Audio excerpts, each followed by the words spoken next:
Syria, they want to cross to Hungary. What many don't know is that Hungary is sealing its borders to keep them out. The border fence is nearly complete. When it's finished, those migrants who tried to make it through the Balkans will have to try another route. And as we just heard there, many of the refugees heading for Europe are from Syria. The war there has now entered its 5th year, and the UN says at least 250,000 people have been killed. More than half of the country's pre-war population have either fled abroad or are internally displaced. There are now numerous factions fighting the government of President Bashar al-Assad, but it is a complex picture. Some parts of the country are in a desperate state, while others are more stable. The grim aftermath of one of the deadliest single attacks since the start of Syria's civil war in 2011. 96 people were killed in government air raids on the rebel-held Damascus suburb of Douma on Sunday. It's the same area where government forces are accused of carrying out a poison gas attack in 2013. The head of the UN Refugee Agency said he was horrified by the indiscriminate use of force targeting civilians.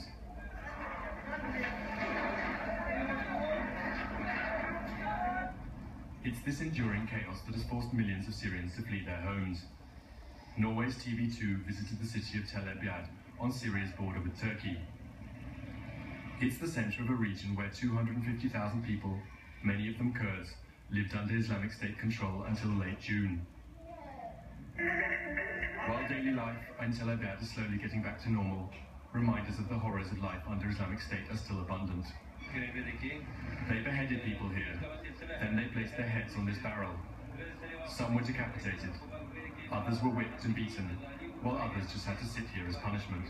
It's just a few streets away from the house where 32-year-old Shirin Mahmoud lives with her husband and 5 children.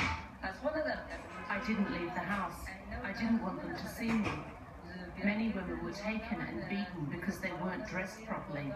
Others were imprisoned or taken away. Sexual violence against Kurdish women has been a defining feature of Islamic State rule across Syria. We had no life. Our life consisted of being afraid all the time. When we went into town and saw one of them, we didn't dare to walk past.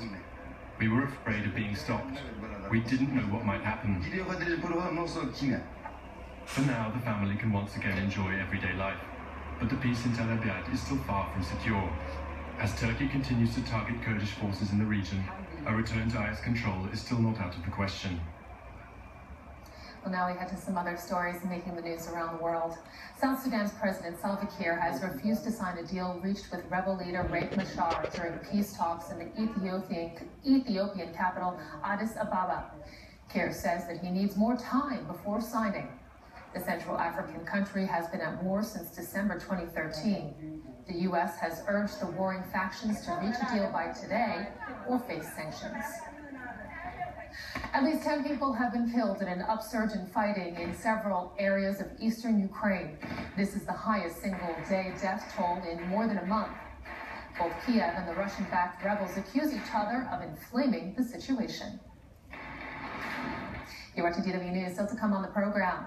Uganda and Kenya have signed off on a trade deal that includes an ambitious new oil pipeline between the two countries, but there are concerns that the project could be vulnerable to Boko Haram militants. All that and more in just about a minute's time. Don't go away. I'm Sarah Kelly in Berlin.